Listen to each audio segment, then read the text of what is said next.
Une Bible. Toujours bon de se rendre au lieu de culte avec une Bible. Merci Christian de la montrer. Et c'est bien de l'apprendre, mais c'est mieux de l'ouvrir. Qu'est-ce que vous en pensez? Alors on va l'ouvrir dans le livre de l'Ecclésiaste. Ecclésiaste, chapitre 3. Tellement content d'être de retour. Ma famille et moi, nous étions en congé. Une partie en Suisse, une partie en Italie. Vous savez où on a eu le plus chaud? En Suisse. C'était caniculaire et les Suisses n'ont pas la climatisation. Donc je peux vous dire que les nuits, vous savez quand il y avait le dôme de chaleur là, on a eu des nuits pas forcément toujours reposantes, mais nous sommes quand même reposés. Vous avez trouvé Ecclésiaste chapitre 3, versets 1 à 11.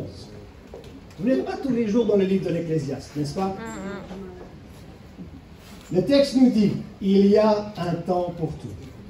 Un temps pour toutes choses sous les cieux. Un temps pour naître et un temps pour mourir. Un temps pour planter et un temps pour arracher ce qui a été planté. Un temps pour tuer, pas ici, et un temps pour guérir.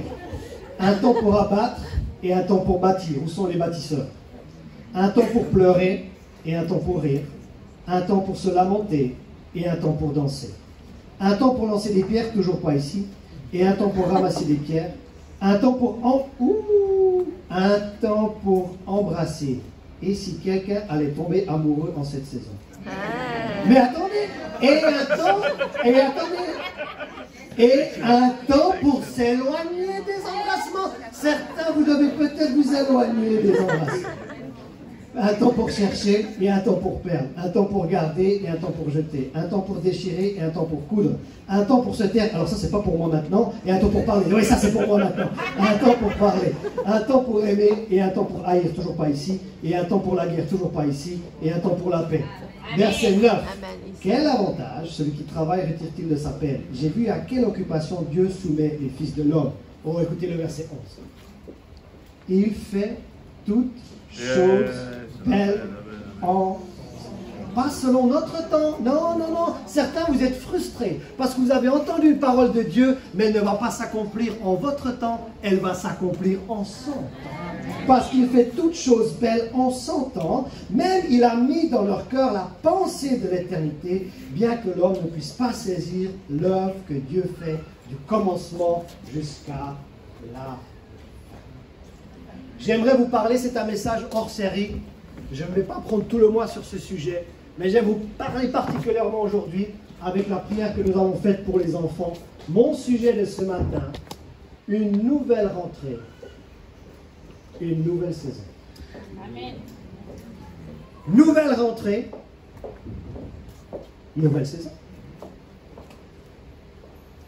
La haute saison estivale vient de passer. Nous retrouvons gentiment notre Côte d'Azur. Nous remercions les touristes d'être venus, mais c'est le temps de repartir.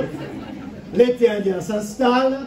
La mer reste chaude. Le vent arrive. C'est ma meilleure saison. C'est la saison Endless Summer. C'est l'été indien. C'est ma saison préférée. Le vent va arriver pour la planche à voile. L'eau reste chaude parce que vous avez remarqué que l'eau refroidit moins vite que la terre. Et donc, c'est une magnifique saison.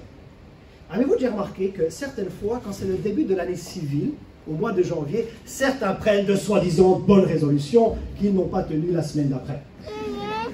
Mais est-ce que vous avez déjà remarqué qu'en septembre, on a tout autant l'impression d'être dans une nouvelle saison qu'au mois de janvier? Et pour certains, c'est même plus fort. Certains ont plus l'impression d'être dans une nouvelle saison en septembre qu'au mois de janvier. Pourquoi? Il y a plusieurs raisons. Première raison, c'est que nous entrons dans une nouvelle saison astronomique. Attention, je n'ai pas dit astrologique, j'ai dit astronomique. Nous arrivons vers l'équinoxe d'automne. L'équinoxe, c'est quand le jour et la nuit ont exactement la même durée. Et le 21 septembre, ça sera l'équinoxe d'automne. Le jour et la nuit auront exactement la même durée. C'est une nouvelle saison astronomique. Et la nouvelle saison astronomique va faire en sorte que nous allons entrer dans une nouvelle saison naturelle. Nous allons quitter l'été ici en Europe de l'Ouest et nous allons entrer dans l'automne. Nouvelle saison astronomique, nouvelle saison naturelle, mais ce n'est pas tout. Dans le calendrier hébraïque, pour celles et ceux qui connaissent les racines juives de notre foi, la nouvelle année, ce n'est pas le mois de janvier. La nouvelle année, c'est le mois de septembre, avec ce qu'on appelle Rosh Hashanah. Donc, tout dans l'air nous fait comprendre que nous sommes dans une nouvelle saison. Une nouvelle saison astronomique, une nouvelle saison naturelle et une nouvelle saison dans le calendrier hébraïque. Et notre calendrier académique repose sur le calendrier hébraïque. Vous avez déjà remarqué? D'où mon sujet. Nouvelle rentrée. Nouvelle saison. Dans le texte que nous avons lu en introduction, l'Ecclésiaste nous fait comprendre qu'il y a un temps ou une saison pour tout. Et après, il détaille des bonnes saisons de vie, mais il détaille des saisons de vie bien plus défiantes. J'aimerais vous dire qu'en tant que chrétiens, nous ne sommes pas à l'abri des défis. Nous ne sommes pas à l'abri des épreuves. Or, Ecclésiaste 3.1 nous dit il y a une saison pour tout. Et il y a un temps pour tout à faire sous les cieux. Et après, il développe les bonnes saisons et les mauvaises saisons. Ça, c'était le verset 1 que nous avons lu. Le dernier verset que j'ai lu, l'Ecclésiaste, qui est Salomon, va jusqu'à affirmer avec audace, et là j'espère qu'il y a des gens de foi dans cette assemblée ce matin, Dieu fait toutes choses belles en son temps. Amen. Il fait toutes choses belles en sa saison. Il fait toutes choses belles, mais c'est Dieu qui décide le temps et les saisons. Donc ne soyez pas frustrés avec Dieu, il faut respecter le temps de Dieu. Une parole que l'on reçoit de Dieu ne veut pas forcément dire que nous allons entrer dedans le jour d'après. Il y a toute une saison de préparation. J'ai quelques questions à vous poser.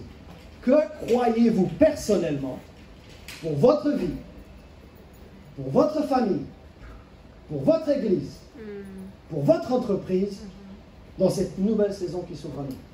Qu'est-ce que vous croyez, vous? Moi, je peux vous dire ce que je crois, moi. Mais c'est ce que vous croyez qui va déterminer ce que vous allez vivre. Ouais. Qu'est-ce que vous croyez? Oh, Philippe, tu sais. C'est une saison difficile, hein? Inflation, augmentation de la taxe foncière, je suis propriétaire, je vais devoir payer plus de taxes. Il y a des drames climatiques. Incendie à Maui, feu en Grèce, ouragan en Floride, typhon en Asie, incendie à Johannesburg. Il suffit d'allumer l'actualité pour se voir que nous ne sommes pas dans une saison facile. Ce n'est pas l'actualité qui devrait déterminer. Amen. Ce n'est pas l'actualité qui devrait déterminer ta nouvelle saison. C'est ce que Dieu fait en cette saison qui devrait déterminer le temps dans lequel tu vas rentrer. Donc, qu'est-ce que vous croyez-vous pour cette nouvelle saison? Que ressentez-vous ici? Ici. Regardez-moi. Pas ici. Oui, je suis allé en Italie, c'est un petit peu gonflé ici. Ici. Pas ici. Ici. Qu'est-ce que vous ressentez dans votre fort intérieur? Parce que l'Esprit de Dieu rend témoignage, pas à notre tête, mais à notre esprit. Notre esprit, il n'est pas là-haut, notre esprit, il est ici. Qu'est-ce que tu ressens ici, en cette nouvelle saison? Tu peux voir des défis partout, mais ici, tu peux être en paix. Tu peux voir des drames partout, mais ici, tu peux sentir que, il y a quelque chose de bon qui arrive en cette saison. Moi, j'aimerais vous dire ce que je ressens ici, dans mon fort intérieur. J'aurais pu aller jusqu'en Guyane. J'avais une invitation pour la Guyane française. J'ai décliné l'invitation. J'aurais pu aller au Canada. Je leur ai dit, pas maintenant. J'aurais pu retourner en Afrique. Je leur ai dit, pas maintenant. Parce que je sais ici que je dois rester ici. Amen. Ce n'est pas les habitations qui déterminent ma vie, c'est l'Esprit qui conduit les enfants de Dieu. Et vous devez être conduit par l'Esprit de Dieu, pas par les habitations, pas par les circonstances, pas par l'actualité, mais par ce que vous ressentez ici. Et ce que je ressens ici pour cette saison, c'est que cette Église va tellement pousser que je ne peux pas être à l'extérieur.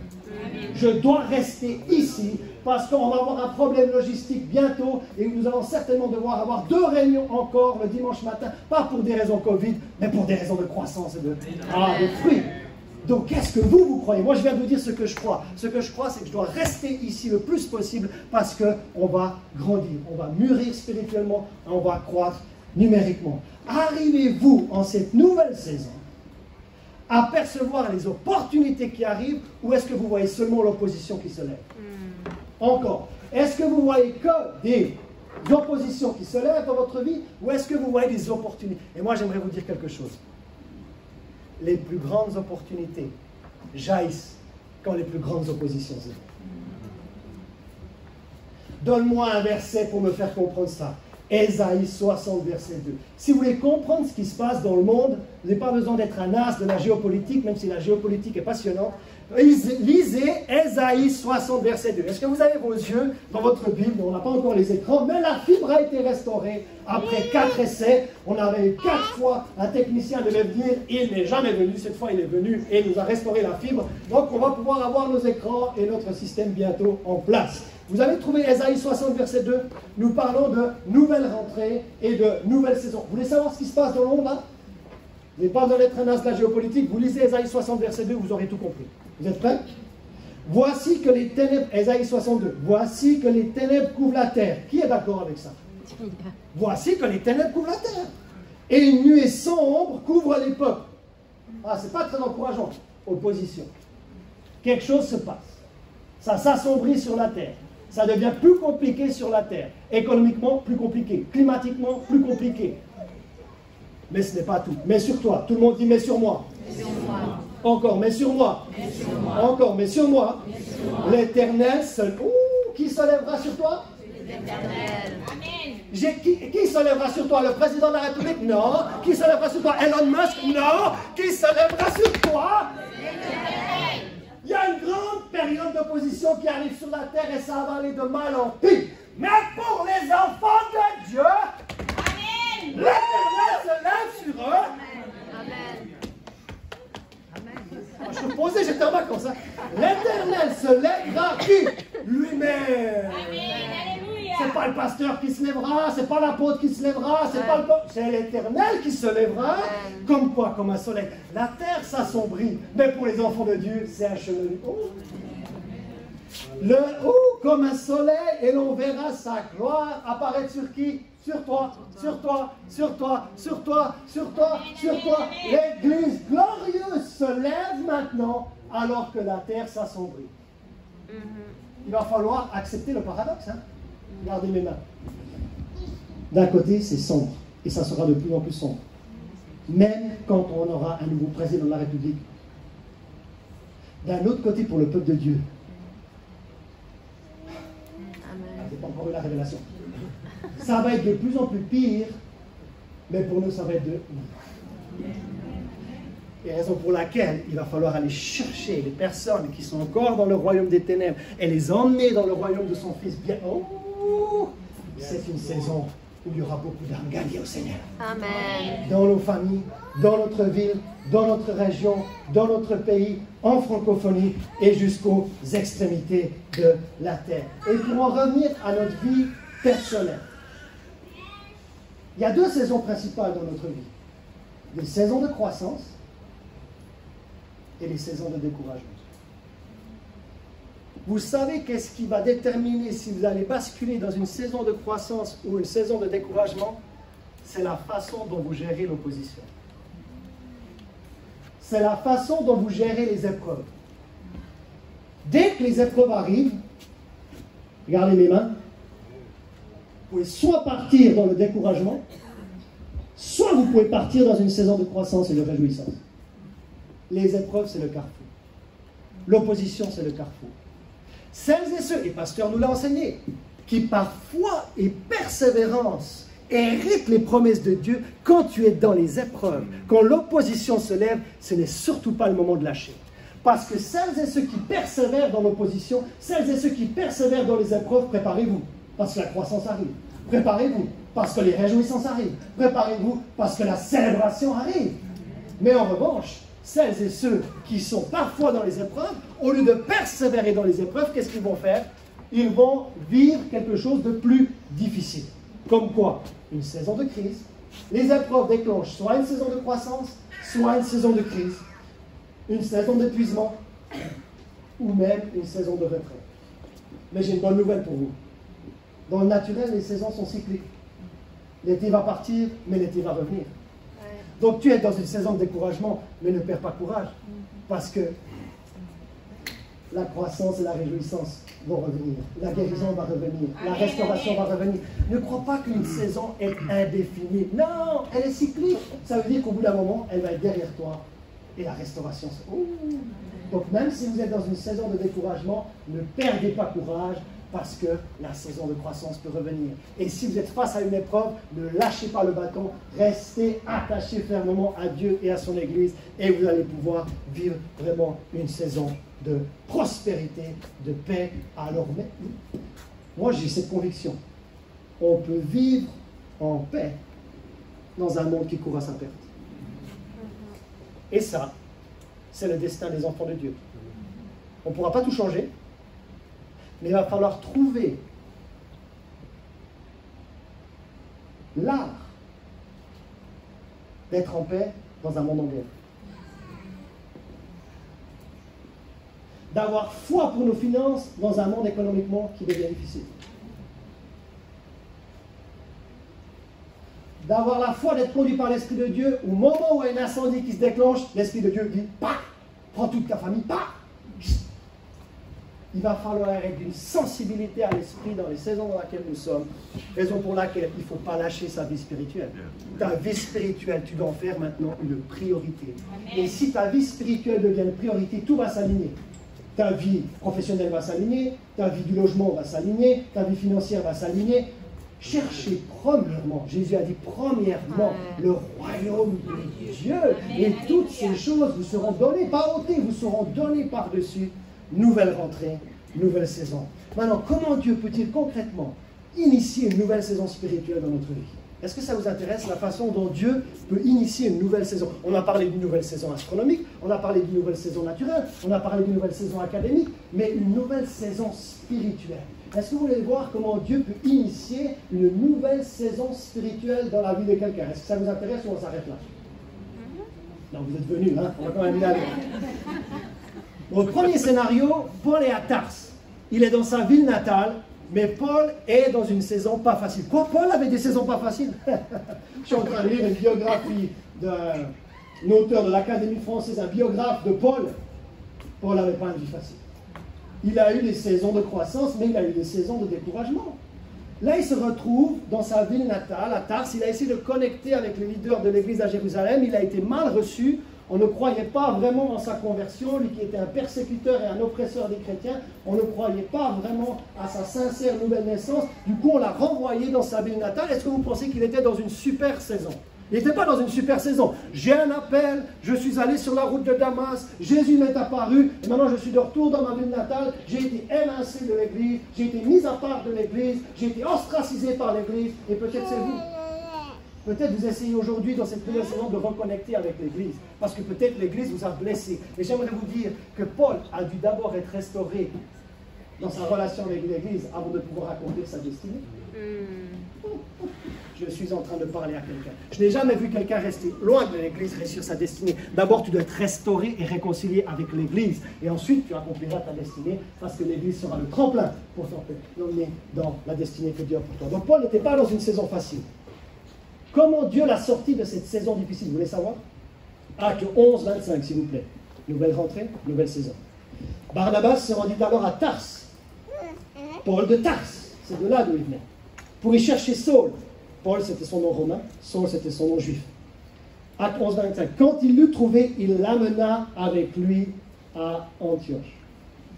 Le premier déclencheur d'une nouvelle saison, vous savez ce que c'est? Dieu peut utiliser une personne qui croit toujours en toi alors que tous les autres t'ont rejeté. Barnabas a toujours cru en Saul.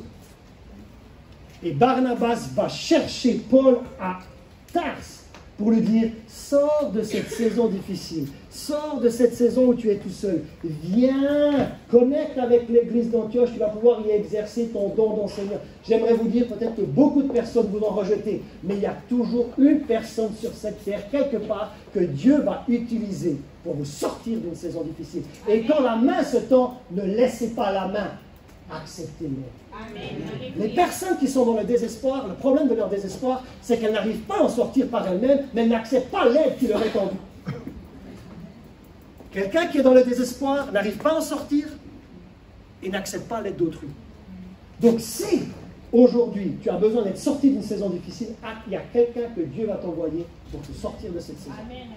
Et peut-être toi tout va bien, mais il va t'utiliser toi pour aller chercher quelqu'un d'autre qui est dans la détresse. Et pour aller, je déclare des connexions divines. Amen. Que celles et ceux qui sont rejetés, ostracisés, mis de côté, il y ait une connexion divine. Qu'un enfant de Dieu comme Barnabas aille les rejoindre pour les sortir de cette saison difficile. Et Paul est sorti d'une saison difficile et il a pu être dans l'église, exercer son nom dans l'église. Le premier déclencheur que Dieu peut utiliser pour sortir quelqu'un d'une saison difficile, c'est un être humain comme toi et moi. Amen. Alors, tu peut-être es dans une saison difficile et tu as besoin d'aide. Mais arrêtons de nous positionner comme celui qui a besoin d'aide. Positionnez-vous comme celui qui va offrir de l'aide. Moi, si j'attendais que les gens m'aident, je passe plutôt ma vie à aider. Et vous savez quoi? Celui qui donne, il reçoit. Ouais. Donc tu donnes de l'aide à quelqu'un, sache que Dieu va t'aider aussi en retour. C'est la loi de semer et c'est la loi de moissonner. Deuxième scénario qui peut déclencher une nouvelle saison dans la vie de quelqu'un. Paul, après avoir été à Tars, il est à Antioche. Certains historiens estiment que ça faisait 8 ans qu'il était dans son église. Donc combien de temps vous êtes dans l'église locale? Maintenant, Paul n'est plus tout seul, n'est plus isolé, il n'est plus dans sa ville natale, il est à Antioche, il est dans son église locale, il est bien, il exerce son don, il est respecté par les autres ministres de l'évangile, il est respecté par les membres de la congrégation, mais tout d'un coup, quelque chose se passe, et il y a une nouvelle saison qui va être déclenchée dans sa vie. Acte 13, verset 2 nous dit, pendant qu'ils servaient le Seigneur dans leur ministère et qu'ils jeûnaient, le Saint-Esprit dit, qui a dit? Qui a dit? Le Saint-Esprit. Voilà, quand le Saint-Esprit parle, il va falloir obéir. Le Saint-Esprit dit, mettez-moi à part Barnabas et Saul pour l'œuvre à laquelle je les ai appelés. Premier déclencheur que Dieu peut utiliser pour initier une nouvelle saison dans la vie de quelqu'un, c'est utiliser un autre être humain pour t'aider. Ce que Dieu peut faire pour initier une nouvelle saison dans la vie de quelqu'un, c'est quand le Saint-Esprit parle. Là, ce n'est pas quelqu'un d'autre qui a parlé, c'est le Saint-Esprit qui a parlé. Paul était bien. Avez-vous déjà été dans un endroit où vous êtes... Non, j'aimerais bien rester ici. Mais au fond, tu sais que tu dois partir. Moi, j'étais bien en Suisse. Hein. Et tout d'un coup, je tombe amoureux d'une niçoise. Au bout d'un moment, j'ai pacté ma vieille Ford Escort bleue. 15 ans plus tard, je suis toujours là. 14 ans de mariage, je suis toujours là. 3 enfants plus tard, toujours là. Mais vous pensez que c'était difficile? C'était facile? Ma mère a pleuré toute la nuit quand je suis parti. Il y a des départs et des nouvelles saisons qui sont difficiles. Mais certaines fois, tu dois quitter un environnement qui est sain, S-A-I-N, qui est bon. Paul était bien dans son église, il était à l'aise dans son église, il était bien installé dans son église. Tout d'un coup, il y a une parole du Saint-Esprit qui vient faire une disruption dans sa vie. Attention maintenant. Quand vous recevez une parole de Dieu, ça ne veut pas dire que le lendemain, tu dois agir selon la parole. Vu qu'il était un responsable dans l'église, il a pris certainement un certain temps. Quand les fondateurs sont partis, ils ne sont pas partis. Bonjour l'église, nous partons, ciao. Non, on a mis 18 mois de transition en place. Peut-être que Dieu t'a parlé et tu auras 18 mois de préparation avant que la parole s'accomplisse. Peut-être que Dieu t'a parlé et tu auras 20 ans, demande à Moïse, 40 ans avant que ça s'accomplisse. Donc ce n'est pas parce que le Saint-Esprit parle que tu vas forcément agir sur cette parole, mais il y a une saison de préparation. Donc deuxième déclencheur, une personne peut t'aider à sortir d'une saison difficile. Tu es dans une bonne saison et tout d'un coup le Saint-Esprit te parle. Deuxième déclencheur. Premier déclencheur, une personne. Deuxième déclencheur, une parole de Dieu arrive. Et vous savez, quand Dieu parle, comment savoir si c'est moi, pasteur, ou si c'est Dieu?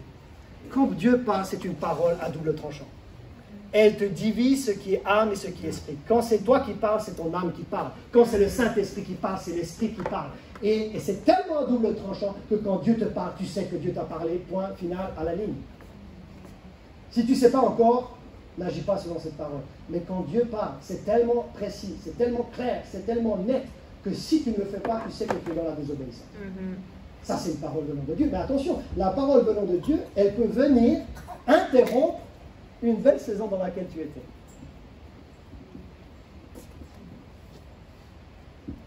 Troisième scénario. Premier scénario, Paul était à Tars. Deuxième scénario, Paul était à Tars. Maintenant, Paul est à Corinthe. Paul est en train de terminer une saison difficile quand il arrive à Corinthe. Il nous fait comprendre que quand il arrive à Corinthe, il était dans un état de faiblesse, dans un état de crainte et dans un état de grand tremblement. Est-ce qu'il était dans une saison facile? C'est lui qui écrit. Il dit, quand je suis arrivé vers vous, à Corinthiens 2:3, j'étais dans un état de faiblesse, j'étais craintif et j'étais vraiment dans un grand tremblement. Pourtant, quand il écrit aux mêmes Corinthiens, à la fin de sa deuxième épître, il va dire ceci. J'ai eu une patience à toute épreuve au milieu de vous. Et il y a des signes, des miracles, des prodiges qui ont éclaté en votre sein. Et qu'est-ce qui s'est passé? Paul arrive tremblant, Paul arrive craintif. Paul écrit à la fin au même Corinthiens, puissance de l'évangile a tellement éclaté parmi vous, par une patience à toute épreuve, par des signes, des preuves. Moi j'aimerais savoir qu'est-ce qui a déclenché, qu'est-ce qui a fait que Paul est passé d'une saison difficile à une saison explosive, dans le bon sens du terme. Qu'est-ce qui s'est passé? Est-ce qu'il y a une personne comme Barnabas qui est venue le chercher? Est-ce qu'il a reçu une parole de Dieu comme à Antioche? On va lire en Acte 18, et ça va parler à beaucoup de personnes. Acte 18, verset 6. Les Juifs faisant alors de l'opposition. Ah, Paul a même vécu de l'opposition. Acte 18, verset 6, s'il vous plaît. Les Juifs faisant alors de l'opposition et se livrant à des injures. Donc Paul, on s'opposait à lui. Paul était injurié. Paul secoua ses vêtements et leur dit que votre sang retombe sur votre tête. J'en suis pur. Il dit maintenant, j'irai vers les païens. Ah! Et sortant d'où? De la synagogue. Il entra chez un nommé Justus, homme craignant d'eux, et dont la maison était contiguë à la synagogue. Nouvelle rentrée, nouvelle saison. Et ça va rejoindre beaucoup de personnes. Paul a-t-il quitté Corinthe dans le récit que je viens de lire? Non, il est resté à Corinthe. Une nouvelle saison peut te faire rester au même endroit avec une nouvelle direction. Une nouvelle saison ne veut pas forcément dire que tu vas quitter Nice. Une nouvelle saison ne veut pas forcément dire que tu vas quitter cette église. Une nouvelle saison veut dire que tu quittes un endroit. Paul, c'était la synagogue. Il va chez Justus. Justus, sa maison, elle est à côté de la synagogue. Donc il est resté à Corinthe. Une nouvelle saison. Tu restes au même endroit, mais ton focus change. Tu restes au même endroit, mais ta priorité change. Tu restes au même endroit, mais il y a un réalignement dans ta vie. Tu dis, je sais que je suis censé être ici, mais je vais faire quelque chose. J'ai essayé d'aller vers mon peuple, mais je n'ai pas été très bien reçu. Maintenant, je vais aller vers les païens. Je reste à Corinthe. Je quitte la synagogue, porte fermée. Je vais dans la maison de Justus, qui est juste à côté. Elle est contiguë, elle est dans la continuité. Et là, le miraculeux explose. Le chef de la synagogue se convertit. Il quitte la synagogue pour aller dans la maison de Justus qui est juste à côté. Mais c'est le chef de la synagogue qui va se convertir.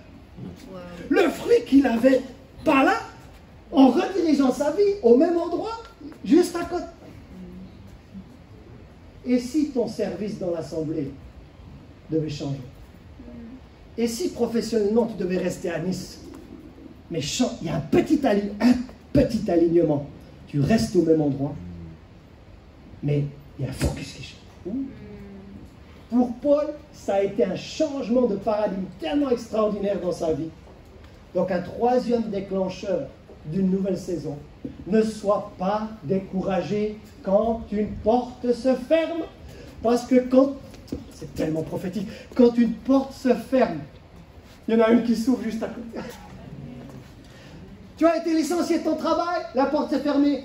Je déclare qu'une porte peut s'ouvrir juste à côté. Amen. La porte s'est fermée pour un logement. Il y en a une meilleure qui va s'ouvrir. Amen. Ne sois pas découragé quand une porte se ferme. Parce que quand une porte se ferme, il y en a une qui s'ouvre juste à côté.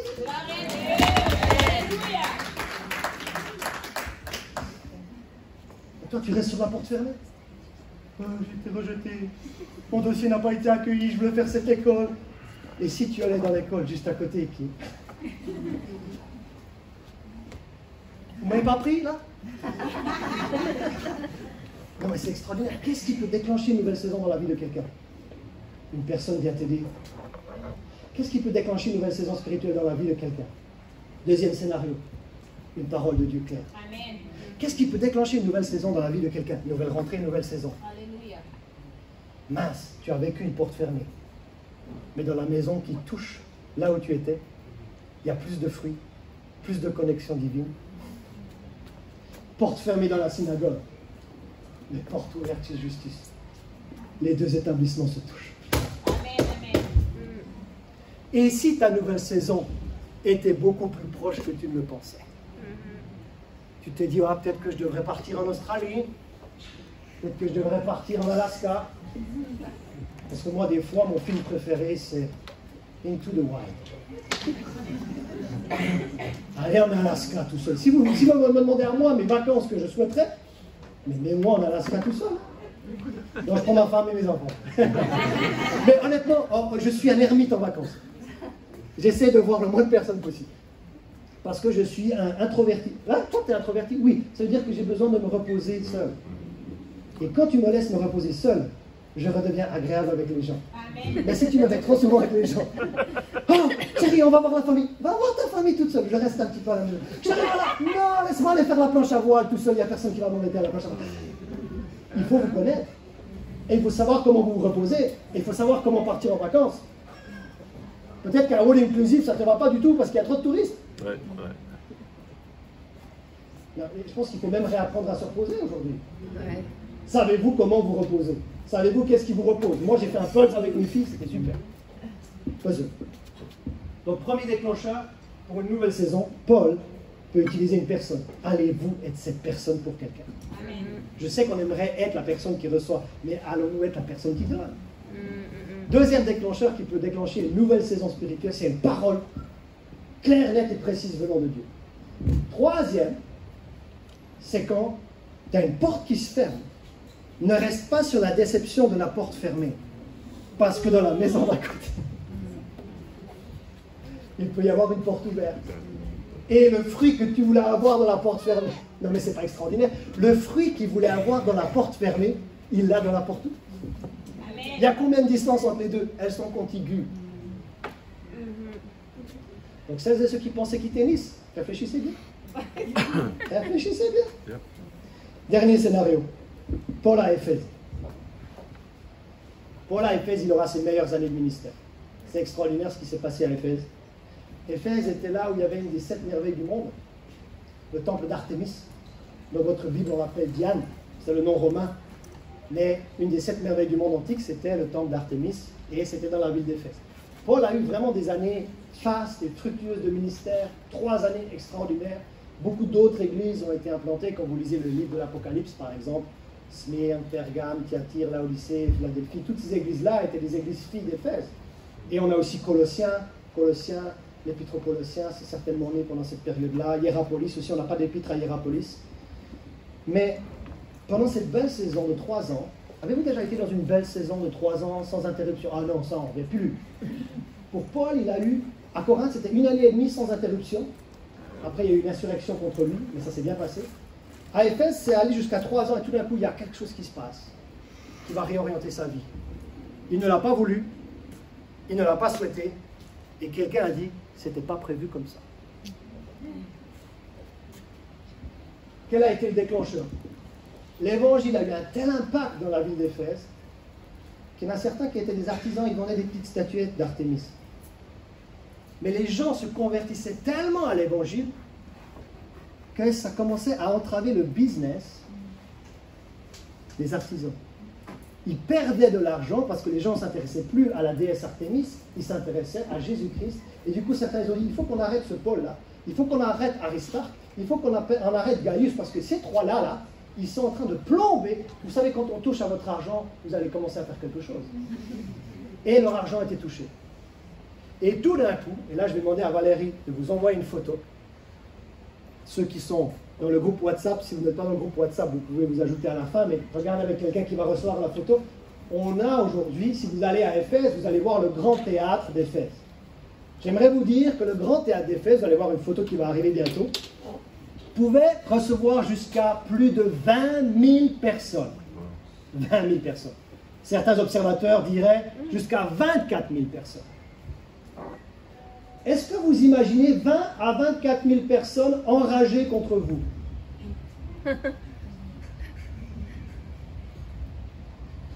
Paul, Aristarque et Gaius ont un tel impact à Éphèse qu'il y a tout le grand théâtre d'Éphèse, jusqu'à 24 000 personnes, ils sont tous au théâtre, ils sont là. Il faut les arrêter, il faut faire quelque chose. Grande est la diane des Éphésiens, ils ne peuvent pas toucher à notre business, ils ne peuvent pas toucher à ce que l'on fait, ils ne peuvent pas toucher à notre artisanat. Ils sont en train de plomber notre affaire. Vous imaginez 20 à 24 000 personnes enragées contre vous? Aristarque et Gaius s'étaient déjà fait pincer, ils étaient dans le grand théâtre, vous avez reçu la photo? Vous avez reçu la photo? Donc essayez de la montrer à quelqu'un d'autre. Ils étaient dans ce grand théâtre-là, de 20 à 24 000 personnes, Aristarque et Gaius sont en plein dedans. Paul, fidèle à ses compagnons, il dit, il faut que j'aille dans le théâtre. Et là, il y a des disciples qui vont lui empêcher. Et là, il y a même des hauts magistrats de la ville d'Éphèse, des Asiarques qui vont lui dire, Paul, n'y va pas. Oh, mais ça fait 3 ans que je suis dans cette ville, il n'y a eu aucune insurrection contre moi, il y a eu des miracles extraordinaires et plein d'églises implantées, j'ai pas envie de partir. Mais pourtant, une nouvelle saison s'est déclenchée dans la vie de l'apôtre Paul. Quel a été le déclencheur? Un incident que tu dois fuir pour garder ta vie. Mais regardez les gens, l'incendie à Maui, à Hawaï. Il y a une nouvelle saison qui arrive, mais ce n'était pas prévu comme ça. Il y a un incident qui arrive, il y a un feu qui ravage l'île. Ils ont tout perdu. Regardez les Floridiens en Floride. Ouragan en Floride. Il y a tout qui a été dévasté. Il y a une nouvelle saison qui arrive, mais ce n'était pas prévu comme ça. Certaines fois dans la vie, il y a des incidents que tu n'avais pas planifiés qui te font basculer dans une nouvelle saison. Paul, il y a 20 à 24 000 personnes qui sont contre lui. Il veut aller rejoindre ses compagnons dans le grand théâtre. Non, Aristarque, je ne te lâche pas. Gaius, je ne te lâche pas. On est ensemble dans cette histoire. Même dans les moments d'insurrection, je suis là. Les disciples lui disent, ne rentre pas dans le théâtre, tu vas mourir. Les Asiarques, les magistrats de la ville, non, ne fais pas ça, Paul. Donc Paul a dû quitter la ville, pas par volonté, mais par force. As-tu déjà dû quitter une saison dans laquelle tu étais bien, mais pour sauver ta peau, il a fallu pas.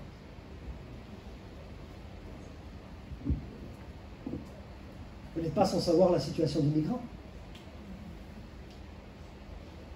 Certains doivent quitter. Non, mais nous, là, on est climatisés. Bon, là, on est dans un 5 étoiles ici. Hein? 5 étoiles. 5 étoiles. Regardez la situation des migrants. Ils doivent quitter des situations de vie extrêmement difficiles. Allez les rencontrer à Nice. Allez les rencontrer à Nice. Moi, j'en ai parlé à certains à Nice quand on a fait, tu sais, avec l'armée du salut. Certains ne parlent pas français, ce n'est pas toujours évident, certains sont anglophones, donc c'est un peu plus facile, mais il y a certaines fois des situations de vie qui font que tu étais dans une saison, mais tu dois la quitter pour sauver ta vie.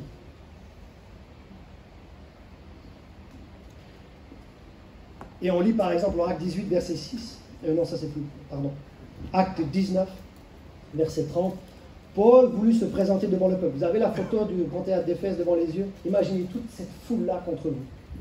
Mais les disciples l'en empêchèrent. Et même quelques hauts fonctionnaires de la province qui le tenaient en amitié lui firent parvenir un message pour lui recommander de ne pas se rendre au théâtre. Paul, ne va pas au théâtre. Il y a 20 000 personnes contre toi. Il y a 24 000 personnes contre toi. N'y va pas. Oui, mais il y a Gaius. N'y va pas. Il y a Aristarque. N'y va pas. Et il a dû quitter Éphèse.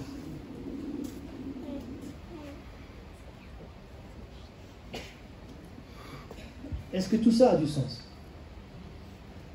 La première fois que Paul a quitté Éphèse, les Éphésiens lui ont demandé de rester. Il a dit non, je dois partir. La deuxième fois, quand il reste 3 ans, il voulait rester. Mais on lui a dit, as-tu déjà été dans une saison où les autres veulent que tu restes, mais tu dois partir? As-tu déjà été dans une saison où tu veux rester, mais en réalité tu dois partir?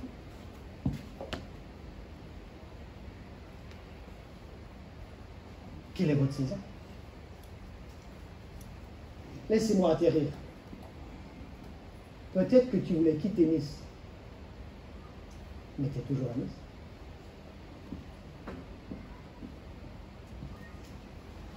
Peut-être que tu aimerais rester à Nice, mais en réalité tu dois partir.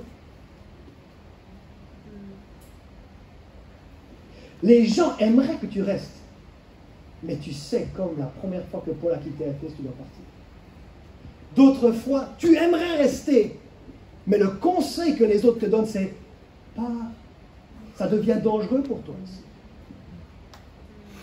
on vient de parcourir 4 déclencheurs que Dieu peut utiliser pour vous initier une nouvelle saison de vie. Premièrement, tu es dans une saison difficile. Une personne, pas 15, pas 10, pas 20, pas 25, pas 50, une personne qui a toujours cru en toi, alors que les autres t'ont rejeté, vient te chercher pour t'aider. Premier déclencheur que Dieu peut utiliser pour te faire entrer dans une nouvelle saison. Une deuxième option possible, un deuxième scénario possible, c'est quand Paul était dans son église, bien installé. Franchement, j'ai envie d'aller nulle part. Je sais bien, j'ai ma responsabilité ici. Une parole de Dieu arrive. Et tu sais que tu dois faire en fonction. Pas forcément le lendemain, mais ça va déclencher une nouvelle saison de vie.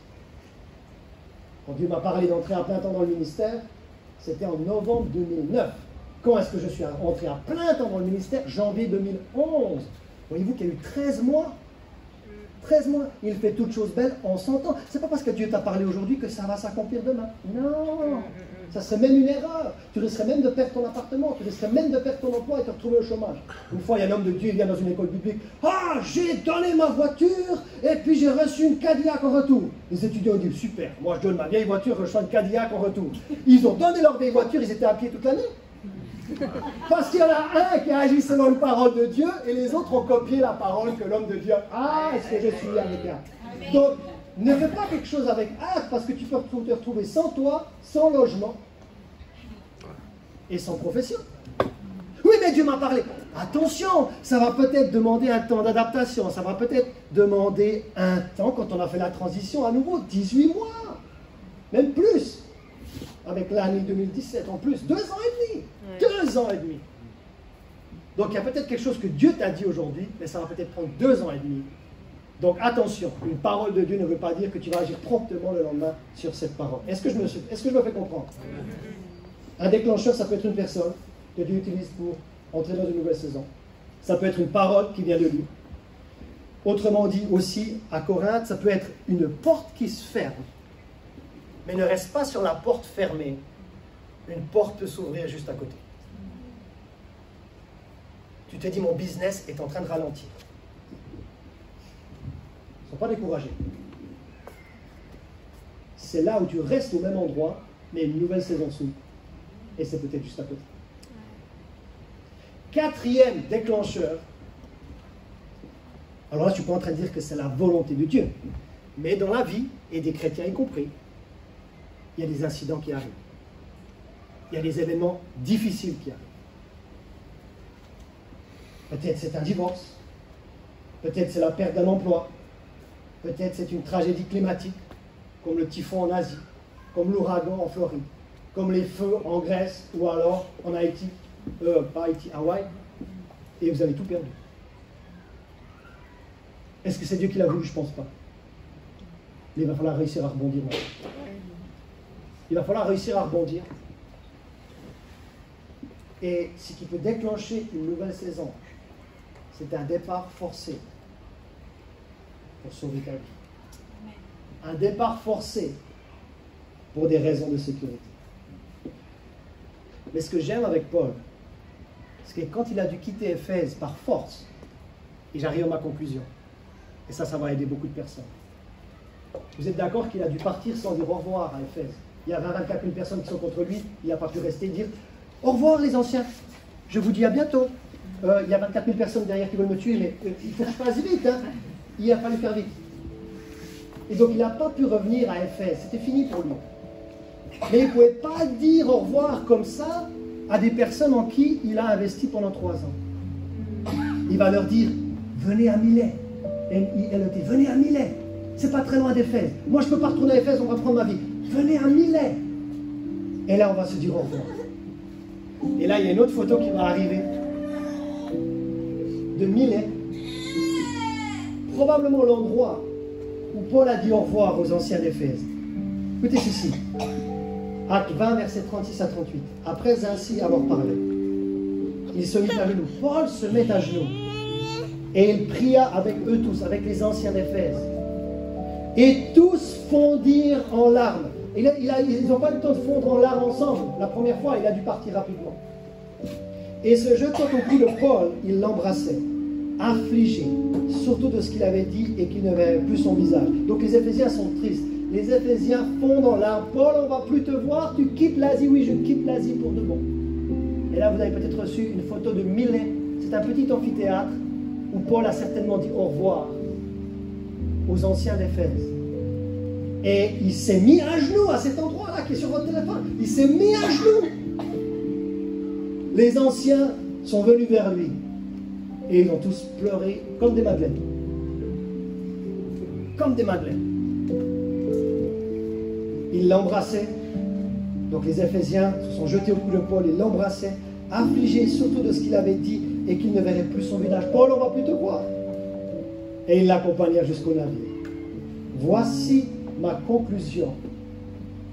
Même si Paul a dû quitter Éphèse de force pour une nouvelle saison qui n'était pas la sienne, il a su trouver un moyen de conclure la précédente saison. Bien. Et j'ai rarement vu, écoutez ceci, Église, j'ai rarement vu quelqu'un embrasser et réussir une nouvelle saison sans bien terminer la précédente.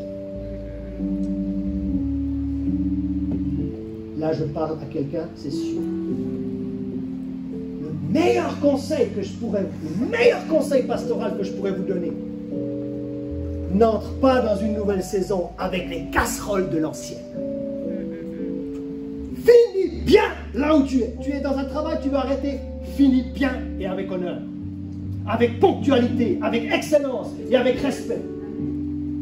Tu veux terminer une relation amoureuse qui ne va nulle part? Quand je suis revenu d'Afrique du Sud, je vais terminer une relation amoureuse. Je suis allé voir la personne, je suis allé toquer à sa porte, je lui ai dit, écoute, je pense qu'on va en rester là. C'était pas facile, il y a eu des larmes, mais elle ne voulait pas avancer avec le Seigneur. Moi, je voulais avancer avec le Seigneur, c'était une condition. Elle n'a pas voulu avancer avec le Seigneur, c'est son choix. Moi, j'ai pris ma décision. Mais il faut bien terminer. Est-ce que je me fais comprendre ce matin ou pas?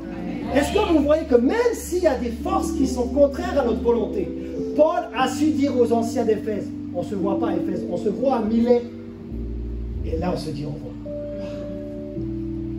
Donc que ce soit une vie professionnelle qui s'achève, terminez bien.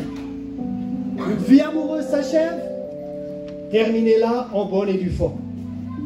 La vie dans cette ville s'achève, prenez pas les casseroles d'ici, ailleurs, terminez la saison bien. Votre vie d'église s'achève avec nous, terminez-la bien. Qu'on puisse vous bénir. Combien de fois on a des personnes qui partent comme à l'anglaise, ils ont filé à l'anglaise. Ils n'ont même pas eu la dignité, ils n'ont même pas eu la dignité, ils n'ont même pas eu la dignité, même pas eu le respect, même pas eu l'honneur de qu'on se voit entre quatre yeux, qu'on parle. Non, on a filé à l'anglaise. Si vous voulez louper votre prochaine saison, filez à l'anglaise. Si vous voulez réussir votre prochaine saison, tu vas faire tout, même si tu as été chassé d'Éphèse et qu'il y avait 24 000 personnes qui étaient contre toi, tu vas trouver une solution intermédiaire pour finir en beauté là où Dieu t'a placé dans la saison dans laquelle tu étais. Et quand tu finis en beauté dans la saison dans laquelle tu es, tu vas commencer en beauté. Je suis en train de parler à quelqu'un. Qu'en est-il de vous? Qu'en est-il de vous? Vous arrivez à Nice et tout est nouveau pour vous.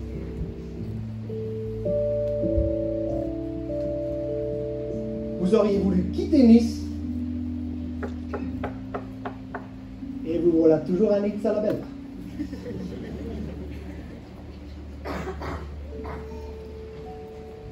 L'exemple de Tars. Vous avez été longtemps sans église et en cette nouvelle saison, vous aimeriez reconnecter avec le corps de Christ. Même si vous avez été blessé, même si vous avez été rejeté, même si vous avez été ostracisé, si vous voulez réussir votre destinée, reconnecter avec le corps de Christ. L'exemple d'Antioche. Vous avez reçu une parole du Seigneur qui a déclenché un processus de préparation dans votre vie. L'exemple de Corinthe, vous êtes au bon endroit, mais vous sentez qu'une redirection arrive, un changement de focus arrive, un réalignement arrive. C'est toujours au même endroit, mais il y a une nouvelle priorité qui arrive. L'exemple d'Éphèse, vous aimeriez tant rester à Nice, mais une situation urgente vous demande ailleurs. J'aimerais rester à Nice, mais un membre de ma famille est malade. J'aimerais rester à Nice, mais un membre de ma famille est en fin de vie. Et là, tu aimerais rester, mais tu sais qu'il y aura. Alors, ou alors vous aimeriez, en cette nouvelle rentrée, commencer une nouvelle saison avec Jésus-Christ comme votre berger et votre guide. Alors là, on va avoir besoin d'aide, parce que ça fait quelques semaines que nous n'avons pas donné l'occasion de recevoir la prière. J'aurais besoin d'équipiers de prière à la fin de cette année ici, à la fin de cette année ici, à la fin de cette année ici, à la fin de cette année ici, et aussi là. Donc les pasteurs, vous êtes déjà tous désignés, on a besoin de vous, pasteur Chialine, pasteur Rebecca. Alors, conseiller pastoral Rafi, il va falloir reprendre aussi son service. Maintenant, vous allez, si vous voulez recevoir la prière pour la nouvelle saison, qui est la vôtre, vous pouvez le faire. Oh, mais les enfants ont reçu la prière et pas nous. Vous pouvez la recevoir maintenant. Donc, on aura 1, 2, 3, au moins 4 personnes à votre disposition. Et quand vous demandez la prière, ne racontez pas votre vie. Vous dites simplement, nouvelle saison pour mon travail. J'ai besoin de prier, nouvelle saison pour mon logement. Ou alors, nouvelle saison,